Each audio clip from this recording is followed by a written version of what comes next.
Temporada 2.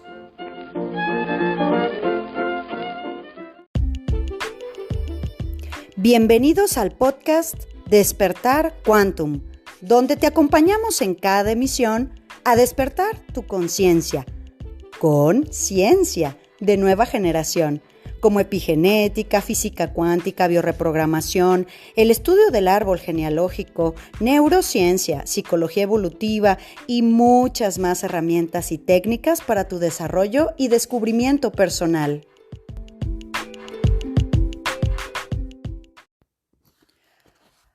¿Cómo estamos, corazones? Bueno, pues hoy tenemos desde nuestro corazón esta información que me va a hacer recordar mis tiempos de divulgadora cultural. Hace muchos años tenía un segmento en un programa de radio y hablábamos sobre la historia de Guadalajara y pues todo lo que hay alrededor de nuestra cultura y nuestro folclore. Pero mucho más allá que hablarte de un tema folclore o cultural, es mi intención, sobre todo para las personas que viven fuera de México. Tenemos tantos hermanos que viven en Estados Unidos, que cuando vienen acá a Quantum y bueno, pues las chicas de Nueva York, la gente de Canadá. Y bueno, pues todos ellos, por cierto, recibimos de Canadá ayer un mensaje de una chica que dice que aunque vive en Canadá desde hace muchos años, no festeja porque pusieron una vez agujas en los dulces que les dan a los niños, ¿no? Y sí, es exactamente, también ayer me decían que por qué despertar a todo mundo era decir que vivimos con las razas reptilianas y pues eso ya está en temporada 1, más bien les pido que se actualicen de temporada 1 porque tenemos ya mucha información ahí. Y me piden también que expliquemos eso de los rituales que hace el cabal y todo eso. No es algo que se pueda explicar no solamente yo o aquí, en general, ¿no? O sea, los algoritmos de esto no podemos hablar de ciertas palabras. Spotify nos tiene bien en nuestros convenios de que pues esas ciertas palabras pues te van a tumbar las cosas. Y no obstante, no por no explicárselos o vamos, es que muchas personas realmente no estarían listas para entender en su mente esto que está sucediendo. Y estas son las fechas, exactamente las que acabamos de pasar. Por eso les suplicábamos ayer que si te precias de ir haciendo un poco de despertar de conciencia y de trabajo personal y comprender un poco cómo funciona la energía y todo esto, bueno, pues en la medida de lo posible co-crear lo menos posible, ¿no? Hacer un poquito más cándidas y más dulces las situaciones, ¿verdad? Evitando emular, ¿no? Pedazos de cuerpo, de sacrificios, pues obviamente el hecho de que se embarren de sangre por todos lados, es decir, todo eso desde luego que tiene un símbolo. Y tiene un símbolo para, bueno, un día hablaré, y fíjate que lo voy a anotar por aquí, y ahí tengo una listona de cosas, ¿verdad? Para este podcast. El tema de los videojuegos. Y esto está fundamentado en neurociencia. Hace muchos años el doctor Joe Dispenza tenía una clase de esto al respecto. Ya es material muy, vamos, ya ha sacado muchas cosas nuevas, por eso ese prácticamente que ya no es muy popular. Sin embargo, tiene mucho valor de lo que hacen los videojuegos, hablando de volar cabezas y pues matar gente y o sea, eso realmente es un entrenamiento para el cerebro. Entonces, lo hablaremos con muchísimo gusto. Pero el día de hoy tenemos este tema para todas las personas, hermanos nuestros mexicanos que viven han tenido que emigrar a Estados Unidos, a Canadá, que es como el éxodo más común. Sin embargo, pues ahora ya somos ciudadanos del mundo y habemos personas de todos lados, en todos lados. Y para todas las personas que no conocen bien a bien o que hay muchos mitos alrededor de nuestras tradiciones, porque lo que les decía ayer, que lo que vemos en los desfiles, les digo, de los pandas, ¿verdad? En San Miguel de Allende, en Ciudad de México, pues son más temas turísticos y más de hacer fiestas populares que muevan un poco el comercio. Sin embargo, el tema de las ofrendas, que es el término común, no altares, ofrendas hacia los muertos, tiene un origen en México del sincretismo religioso. Y cuando hablamos del sincretismo religioso, por eso te digo que me voy a acordar de mis épocas de divulgación cultural, el sincretismo religioso tiene básicamente un significado y es la fusión. Esto ha sucedido en todo el mundo, no solamente sucedió con las etnias indígenas y las tradiciones eh, aztecas, mayas, purépechas, todas las etnias que tenemos en México fusionadas con la religión católica. En general, en todo el mundo, cuando hay la fusión de dos culturas, el choque cultural de dos creencias o de dos cosmovisiones, se crea esta palabra llamada sincretismo religioso. Entonces, las ofrendas hacia los muertos es el resultado de un sincretismo religioso, ya que el indígena sí acostumbraba a hacer esto, pero cuando llega el europeo aporta otro tipo de elementos que son los que van a poder mm, contribuir a lo que nosotros les llamamos las ofrendas a los muertos, que se llevan a cabo precisamente en estas épocas. Y les voy a dar una breve descripción de por qué se ofrenda a los muertos, ¿verdad? ¿Cuál es el mensaje? Porque originalmente, corazones, estas ofrendas, a mí me tocó ir, hace un montón de años. Creo que estaba yo todavía estudiante por ahí de la prepa, una cosa así. Hicimos un viaje muy lindo a Sinsunzan, a la isla de Pátzcuaro, que son pueblitos de Michoacán, que es de la parte más conservada todavía en ciertos eh, temas de folclore y de ritos, sobre todo hacia el Día de los Muertos, y la isla de Janitzio, ¿no? Que se llena de velas y vas en un barquito, y entonces tiene inclusive un aspecto muy pintoresco, muy romántico, ¿no? Pues se llena de extranjeros, obviamente, y ya después por temas de mafia y de la familia michoacana y no sé cuánto ha tomado esta zona, pues obviamente eso ha afectado bastante el turismo. Entonces, originalmente, corazones, la Noche de Muertos se hacía en los panteones. Va la familia al cementerio y en la tumba, sobre la tumba, ahí montan la ofrenda, que es lo que yo te voy a describir. Es así, y se pasaban toda la noche ahí cantándole a sus muertos y haciéndoles estas ofrendas. Porque, pues, con las fechas de la Noche de Todos los Santos, se decía que, bueno, se abrían este tipo de portales o este tipo de ventanas y ellos podían traspasar, ¿verdad? Que repito, esto tiene mucho el sincretismo religioso, o sea, hay una fusión con la vida católica, pero bueno, pues al final del día, sobre todo en Michoacán, los frailes que llegaron ahí, eh, entre los dominicos, agustinos, franciscanos, ya saben que todo esto se cubrió de evangelizadores, le permitían al indígena que siguiera sus costumbres y le agregaron pues un poquito más, ¿verdad?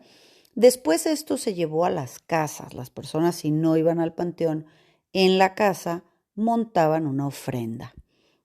Ofrenda, como todo rito indígena, es un ofrecimiento hacia una deidad, o en este caso, un ofrecimiento hacia los muertos. Pero hacia donde quiero yo encaminar este podcast, no solamente es a informarte realmente para qué sirve una ofrenda, sino también, pues obviamente que ahora entendamos que en realidad sí se abren velos, sí se desgarra esa pequeña malla energética, vamos a decir, entre nosotros que vivimos en el mundo denso, en el mundo material, y los que están aquí atrasito, ¿no? Que por cierto, muchísimas gracias a Danu ahí de Revelación Humana que compartió muy alegremente el programa del año pasado, de temporada uno, el programa del año pasado que fui a la tele ahí con ella, y en temporada uno programa del año pasado, es un programa muy bueno sobre los muertos, te lo recomiendo, sobre todo para las personas que todavía les cuesta este tipo de duelos y traen atravesado ahí algún duelo de algún familiar, porque pues estas fechas obviamente pues se mueven muchas cosas, evidentemente la parte del afecto que nosotros les tenemos, pero la parte de lo no resuelto, ¿verdad? Remueve, vamos a decir. Entonces, en el mundo se ha pensado que aquí en México nos reímos de la muerte, ¿verdad? Y hacemos cuántos chistes y cuántas cosas. Ahora, es lo que te digo, que todo se ha hecho como muy merchandise, pero en la época porfiriana estaba este grabador que escribía panfletos, Guadalupe Posada, que uno de sus personajes era la Catrina, que representaba este esqueleto vestido de lujo con sombreros y plumas, que representó desde luego Diego Rivera en su mural de este hotel de la Ciudad de México, que ya no existe, el mural, creo que por ahí algún fragmento quedará en el Banco de México, en algún lado, pero pues que era la tarde de la Alameda, en donde él se pinta con Guadalupe Posada y la Catrina, ¿no? Este símbolo de la Catrina como un personaje de la sociedad mexicana, muerto en vida, pero mostrando sus lujos y tal. Era un personaje que mostraba un poco sarcástico y se ha tomado este personaje de la mujer muy elegante pero muerta, ¿verdad? Este personaje de la Catrina, de los Catrines, pues, que son la gente de sociedad, para los que no nos entienden en nuestros términos mexicanos, pues los Catrines, estas personas de alta sociedad que no se mezclan evidentemente con el resto del pópulo.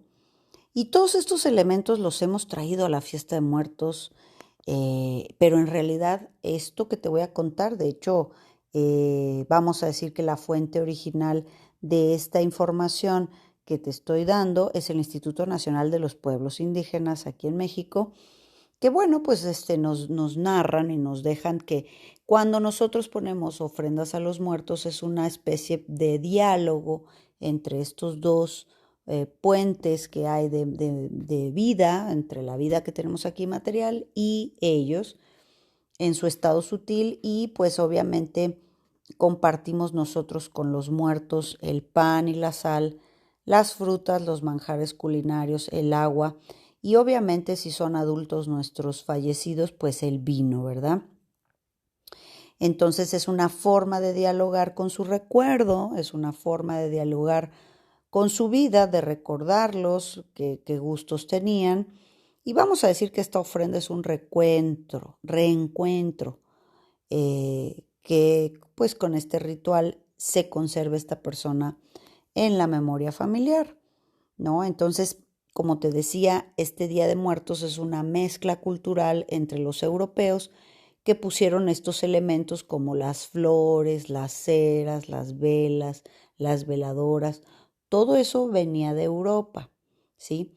Y bueno, pues los indígenas tenían sus elementos muy propios como el saumerio, el copal, poner la comida, desde luego las flores de cempasúchil, que es esta flor naranja muy peculiar, que es para exactamente ofrendarlos, tal como lo conocemos hoy, y pues es este reflejo de este sincretismo del viejo mundo con el nuevo mundo en aquella época, ¿no? Entonces se reciben a los muertos con estos elementos naturales de flores, frutas, ¿verdad?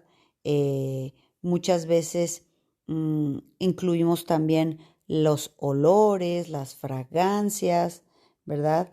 El incienso, el copal, ¿vale? Entonces, la ofrenda de nuestros muertos, pues obviamente debe de tener esos elementos esenciales. Dicen que si falta alguno, pues el muerto se pierde, aunque a veces no den todo, porque las ofrendas de muerto tienen cierto encanto espiritual, ¿no? Y bueno, pues esto es parte de nuestro patrimonio cultural y religioso de tanto este sincretismo de los pueblos indígenas. Entonces, te voy a decir los elementos que son imprescindibles para que nosotros podamos recibir a las ánimas. Así se dice en esta tradición. Entonces, siempre en la ofrenda o cuando están en casa se llaman altares y los hacen de varios escalones, o sea, generalmente tienden a ser 7 niveles, ¿no? Todo tiene una simbología, desde luego. Entonces, eso es un poco teatral, ¿no? Es como si estuviéramos poniendo una especie de altar como de iglesia. Entonces, cuando son también en los panteones, que es la forma original, pues encima de la tumba ahí ponían, si está tierrita, pues ahí ponían sus manteles y sus cosas. El agua, que es indispensable ponerla no solamente para que se lave el ánima, sino es la fuente de vida. Y pues de esa manera dicen que ellos mitigan su sed después de que han hecho un enorme recorrido y para que tengan fuerza para regresar. En algunas culturas también simboliza la cultura del alma. Y fíjate que es muy curioso, porque normalmente una persona cuando va a morir pide agua.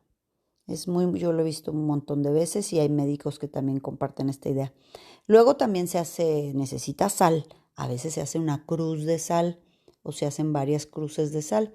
Este es un elemento de purificación que sirve para que el cuerpo, vamos a decir, de esta ánima, no se corrompa o se parasite, vamos a decir, no lo intervengan en su viaje de ida y de regreso. Y fíjate cómo nosotros usamos la sal precisamente para aislar bichitos, ¿verdad? Entidades. Velas y veladoras que en los antiguos mexicanos pues se utilizaban rajas de ocote, en la actualidad pues se usa los cirios, velas, veladoras, ceras, ¿no? Esta flama significa la luz, la fe, la esperanza. El símbolo que se les da es de guía. La flama tintilante hace que las ánimas puedan llegar desde sus antiguos lugares y alumbrar su regreso a morada. Pero siempre es importante decir que las velas no solamente limpian, sino abren puertas. Entonces, cuando la energía es muy propicia, pues por eso es que les decimos que no prendan tantas velas o pues lo indispensable, una sola, muy simbólica nada más en relación a esto. En varias comunidades indígenas, cada vela representa un difunto también, por ejemplo, ponen el retrato y una vela. Y esa es como la luz para que vengas tú. Y ahí es donde te estoy diciendo que se abren las puertas. De hecho, las fotografías también son puertas que se abren, ¿no? Entonces es así como ellos en el astral se pueden buscar, ¿verdad? Es decir, el número de veladoras que tendrá el altar, pues depende de las almas que quieran recibir a esta familia, ¿verdad? Y bueno, pues de esa manera los candeleros son señales de duelo. Si se ponen 4 en señal de cruz, representa los 4 puntos cardinales, de manera que esta ánima pues sepa orientarse y encontrar su camino a casa.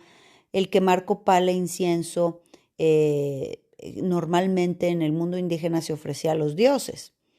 Entonces, el incienso todavía no se conocía aquí en ese momento.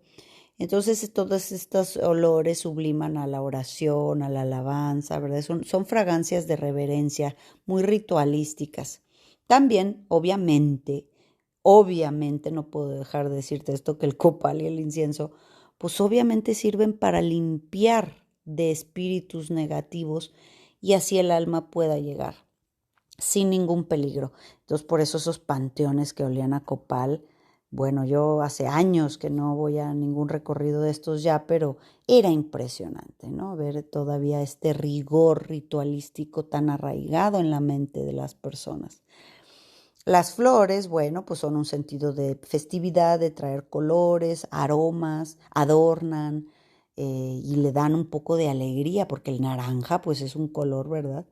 Y así cuando el ánima se marcha, porque viene, en la noche de muertos viene, toma la esencia de todos los alimentos, se lava y tal, y pues hay esta comunión de seguimos recordándote, ¿no? Y bueno, las nubes, estas flores llamadas nubes, no pueden faltar porque significan la pureza, la ternura, que acompañan sobre todo a las ánimas de los niños, porque el día primero se supone que aquí en México se le llama la noche de los muertos chiquitos, o sea, de los niños, y ya el día 2 es el de los grandes. En muchos lugares del país se acostumbra a poner caminos de pétalos para guiarlos desde el camposanto, ¿verdad? Las flores del cempasúchil deshojadas, ¿verdad? Y bueno, pues de esa manera también los indígenas utilizaban el cempasúchil de manera curativa. Entonces, pues ahora ya no solamente se hacen remedios con el cempasúchil, sino ya prácticamente nomás se cultivan para los altares, para las tumbas, ¿verdad? Que son las ofrendas. Em, y bueno, pues ya ni siquiera hay suficientes para el tema curativo. Luego hay un elemento ya muy perdido que es el petate.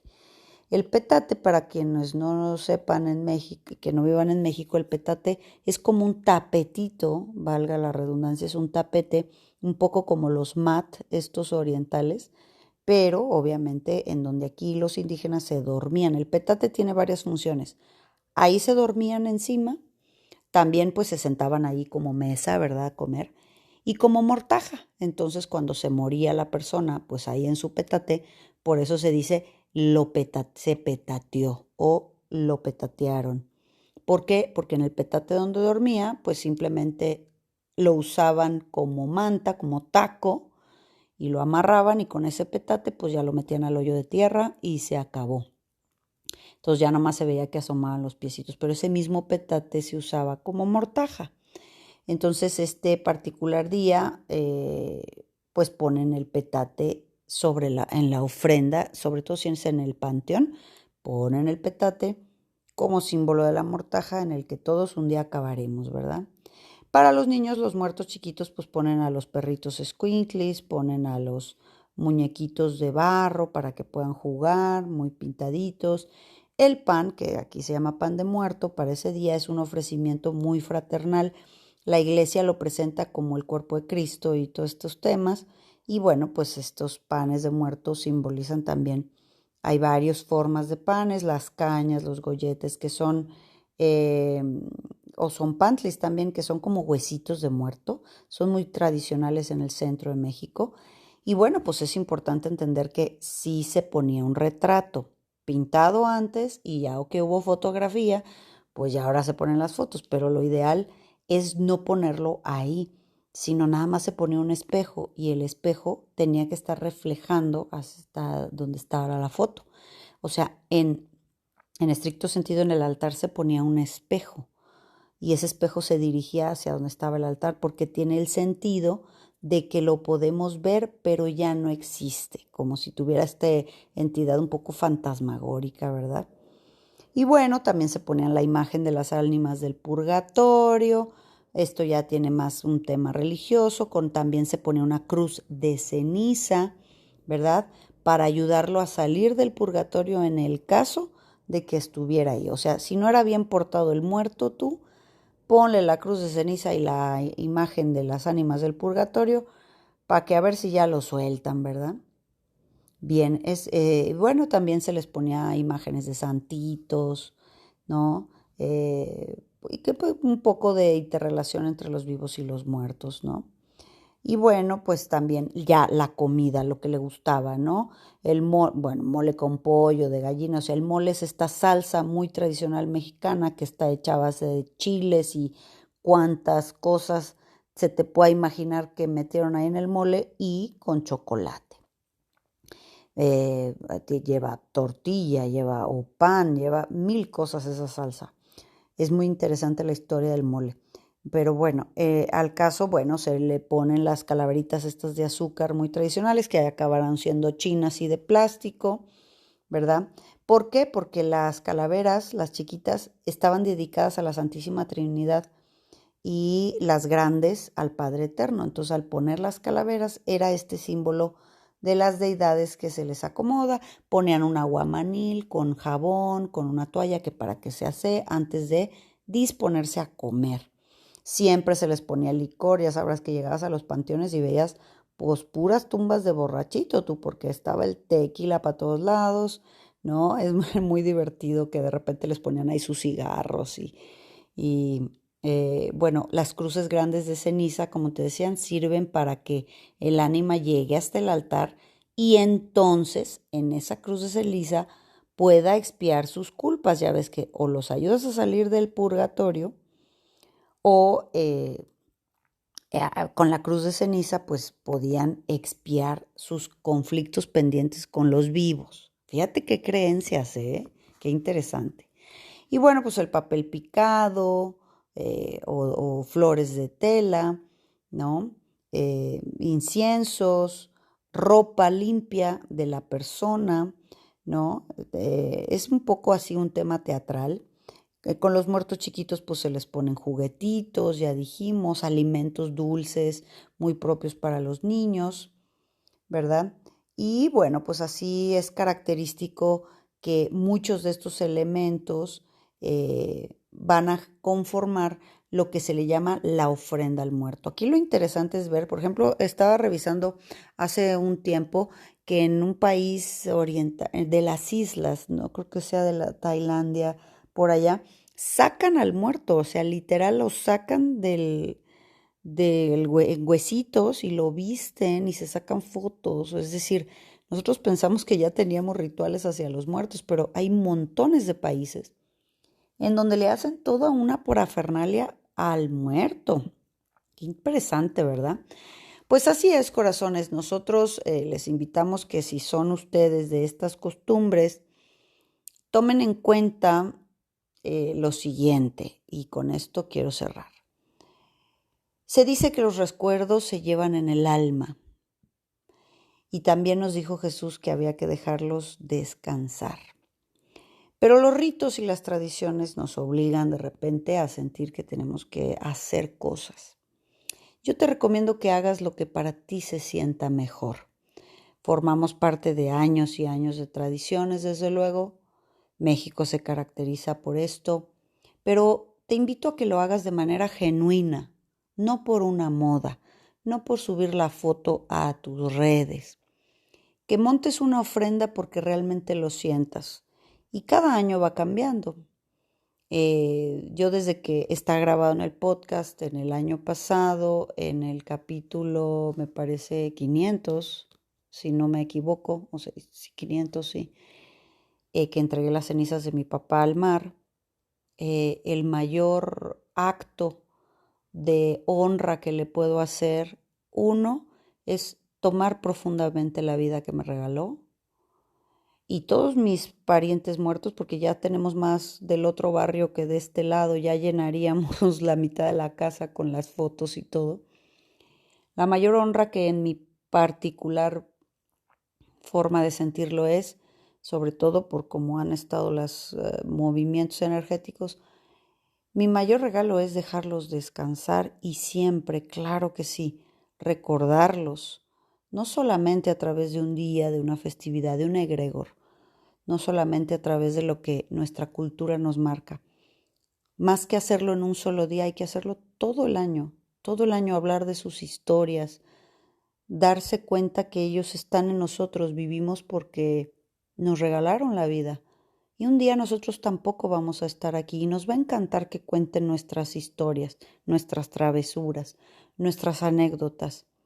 Más que nunca nos mencionen, que repudien la vida que les hemos regalado, que no la cuiden, pero que de repente una vez al año nos pongan una foto ahí para que digan que estamos. Todo es desde donde se hace. Yo te invito a que lo hagas desde el fondo de tu corazón si sientes hacerlo, y si no, también recordarlos con una hermosa meditación, una hermosa oración y dejarlos descansar, porque ya viven en nuestro corazón, están más vivos que nunca, no están olvidados. Corazones, déjame tus comentarios, muchísimas gracias por llegar hasta aquí, nos vemos en noviembre aquí con presencial en Centro Quantum, con nuestros eventos, ahora sí antes de cerrar el año, y nos vemos mañana, chao. Súmate a nuestra manada cuántica y agrégate a nuestras redes sociales en Instagram, Telegram y Facebook como Centro Quantum. Y desde luego visítanos en centroquantum.com, donde podrás tomar contacto con nosotros directamente a recepción y hacer contratación de conferencias y talleres corporativos, así como reservar sesiones de reprogramación y eventos presenciales en Centro Quantum Guadalajara.